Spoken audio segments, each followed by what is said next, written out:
We are on constant high alert when we've experienced narcissistic abuse. Is this new person a narcissist? Can I trust this new friend? It's so stressful. And in today's world, with an epidemic of narcissism that's emerged in the past few years and still keeps climbing, it's making life quite a challenge to navigate. People exploiting you everywhere you turn, it seems. You want to stand up for yourself and let them know that you know exactly what and who they are because you've had enough. But by now, you probably know where that gets you, right? You've now discovered that it was narcissism that was causing all the conflict with a family member, be it a parent or a sibling, and unfortunately for some, the whole family. Some of you have moved on from these toxic families only to walk straight into a narcissistic partner. Then you turn to a friend to open up about all the pain that you're feeling, but there seems to be strange behaviors there also. You don't feel heard again. You feel that the friend is hearing but not really listening, and they seem to get brighter when they talk about their stuff though. So once again, you're seeing narcissistic traits, and then you start judging yourself for being paranoid, deeming everyone a narcissist. You aren't being paranoid. You've become hypervigilant and noticing them right away because they're everywhere nowadays. So in this, how do you protect yourself? What can you do to ensure that they can no longer get to you? Let's take a look. So first and foremost, do your research. Know what you're dealing with. Find out everything you can on the subject, and then pay attention. Pay close attention. Your friend is nice to you, but something's off. They never yell at you or call you names, but something is off. It seems as though they do, or that you do more for them than they do for you. And like I said, you don't feel heard, but still too often you dismiss it because they do spend quality time with you, right? So if you have questioned whether they're a narcissist, then start paying closer attention. Your intuition may just be telling you something here. And if your partner is a narcissist, it's probably taking you months, sometimes years, to figure out they are. So when it comes to a friend, it can be even harder to tell. It can be even more complicated to see because the mask with them, it doesn't fall in your presence like it does or did with your live-in partner. What you want to do is you want to pay attention to how they treat not you. Well, you want to pay attention to that also, but pay close attention to how they treat others, especially their significant others. That'll tell you a lot. I have a video on this very subject, and I'll leave a link down below if anyone wants to watch it. But notice behaviors like perhaps friends they easily drop, or how much their partner does for them compared to what they're doing for their partners. If it's a sibling, pay attention to the behaviors that you've learned about narcissism, and same with a partner.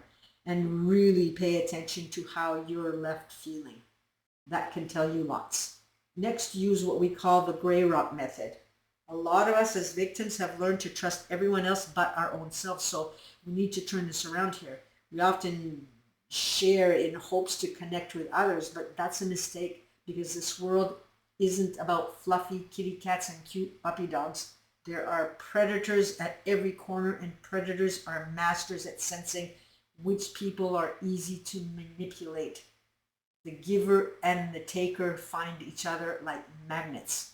You, the giver, learn to give as a survival mechanism because, well, first you were a giver by nature, but you were ignored growing up and learned quickly that by giving you were able to extract a few cookie crumbs and learn to take what you could get. And what a gift that is to an exploiter. They go hand in hand. And if that is you, you'll most likely attract lots of them throughout your life until you learn about the self, the whys, the hows, why you attract exploiters, how you yourself behave when treated badly. How do you react and how can you heal? Investigate, search. Start using the gray rock method, which means say less. Don't let them know everything about you or what you're up to or the latest with you. Not to friends that you're unsure of course, and certainly not a partner. If it's a partner that you're dealing with, don't tell them of your plans unless absolutely necessary, because if you're excited about something, they are going to make sure to burst your bubble somehow because they want you always feeling low about yourself, and that's a fact. The partner is always looking for supply, and it's often supply in the form of a fight or put downs towards you to make you feel small because that makes them feel tall. So stay out of harm's way. Keep in mind that this is not a relationship. You wanted it to be, you thought it would be, and some of you still hope that it will be, but it's not. It's a transaction, and the more that you tell them things, the more things they will eventually use against you. And you might think that, well, there isn't anything really that they can use against you. But let's look at a couple of examples here. You tell them how you were treated as a child, be it rejected, yelled at, or simply that your father left.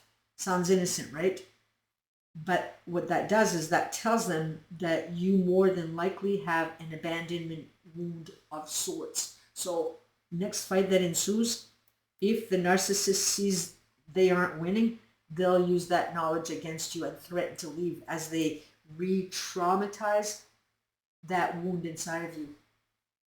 Another example is you let them know how much money that you have in the bank, and they might love bomb you in the future, convince you to perhaps start a business with them or something, or they want to borrow it themselves for their own business, only to later mess it up somehow or not pay back monies that they borrow. Let's look at one last example. You might tell them that you're upset about something that a neighbor said or did that involved you, and the next thing you know, this is turned on you. This is your fault somehow. They're always going to find a way to cause some kind of chaos every time that you open your mouth. Even with friends, anything you say in secrecy may just come out later and travel to someone else's ears. So the best thing is gray rock. Talk about the weather. Talk about a pretty paint color for the house. And talk about June, you're sleeping at a friend's house for the night. But anything personal, keep to yourself. And for sure, that isn't easy because, like I said, you thought this was a relationship, which is why one of the things that you'll need to learn is radical acceptance. Acknowledge the reality. Stop hoping for change because it's not going to happen no matter what you do for them and no matter how much that you change for them. Stop making excuses for their behavior. Yes, maybe they had trauma growing up, but didn't you? Are you going around intentionally hurting others because you had trauma? There's no excuse for their behavior. Zero. Zilch. Nada. Let go of the hope that the person will become who you want them to be. This means mourning the relationship or grieving the version of them that you never truly had. There's a lot of healing in grief, and you want to do that sooner than later because that's an energy that can fester inside. Fighting or feeling bitter keeps you chained to the narcissist. Radical acceptance, it allows you to stop trying to force reality to change because the reality is that they will not change, and the sooner that you can understand that, the better off that you'll be. And most victims still don't believe that they are these monsters that blogs and YouTube videos describe. They're still clinging to hope, and with good reason, because of the parts of them that are nice sometimes when they want to be. Evil doesn't show up with a pitchfork. Know and accept that the narcissist isn't going to respect your needs. That expectation always ends with you feeling hurt. So stop disappointing yourself. Set boundaries to protect you.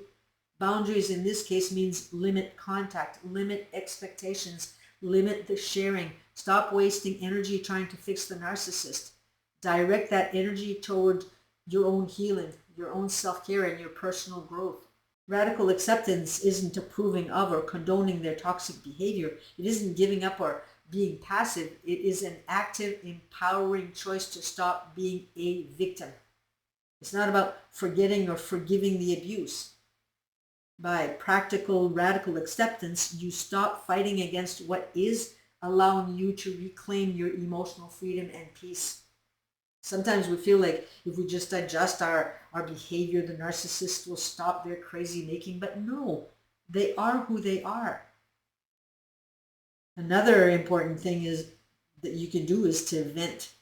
There's grieving and then there's venting. Anger is an energy of its own, and when it goes on pent up for too long, it can end up causing health issues like digestive issues, for example, and that's to name a few. Pound on pillows, get in your vehicle and scream as loud as you can, write ugly letters and then burn them. Probably not a good idea to hand them out to someone. Another one is to apply the homework in the book, The Artist's Way. In that book, he has his readers write down at high speeds every thought that comes to mind in the morning. And what that does is it gets rid of cluttered thoughts. They're just dumping their thoughts onto paper so that they can create, they can free their minds. And that works for you also, because when you've been around a narcissist long enough, your head is full and you can't think straight, hence unable to make the right decision. So empty the mind. And this one I talk a lot about in my videos, and I do because I deem it that important. It is incredibly healing. Learning emotional literacy. When you've been around a narcissist for long enough, or when you've been raised by people who made you feel that you didn't exist except when needed, you learn to pay attention to the needs of others and never looked at your needs. You were programmed to believe that your needs came last, intentional or not, and denying someone else's needs made you feel bad. It made you a bad person. So in your preoccupation, it never even dawned on you to take a look at how you might be feeling, except overwhelming hurt from time to time, but never digging any deeper. Besides, had you paid attention to you, that would have marked you as guilty, selfish. Now, because you never really got to take a look at how you felt, you were never clear on anything. For example, had you sat down to process, you might have discovered that the way that you were treated not only left you hurt, but describing the hurt could have looked like appalled, betrayed, disrespected, or devalued. Now, had you seen that, you probably wouldn't have accepted being treated in certain ways, would you? It changes everything. That would have given you the green light to make another decision other than acceptance and guilt. You would have realized that you matter. And that's what learning emotional literacy does. I've got a video on the hows regarding emotional literacy, so I'll also put that link down below in the descriptions. It's called the 6 Stages After Leaving a Narcissist. And like I do with all my videos that have tips and tricks, it'll be in the last part of the video. The last thing that I want to mention regarding the narcissist is you do not want to call them out. You seriously don't want to do that, because if you do, I promise you, you will deeply regret it. Calling out a narcissist is pretty much the worst thing that you can ever do, because by doing that, you are exposing them, which is what they have spent a whole lifetime hiding. They don't want to hear it from their own selves here. So if you call them out thinking that they'll get this aha moment and run to a therapist's office, you are sadly mistaken. What they'll do is take it out on you in ways that you've never been punished before.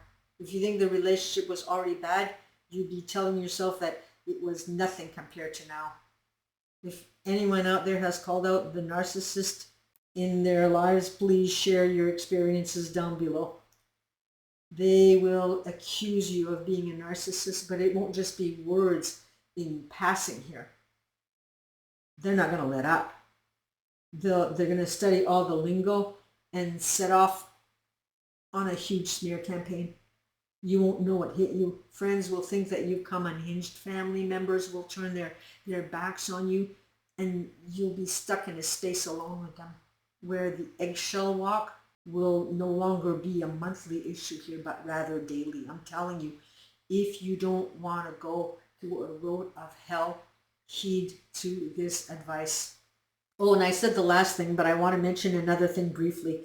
If you can get some sort of support, then do so. Even if you can't afford counseling, there's places like Al-Anon who focus on codependency, and they're free to join. And you'd be surprised what a difference that can make in strengthening you.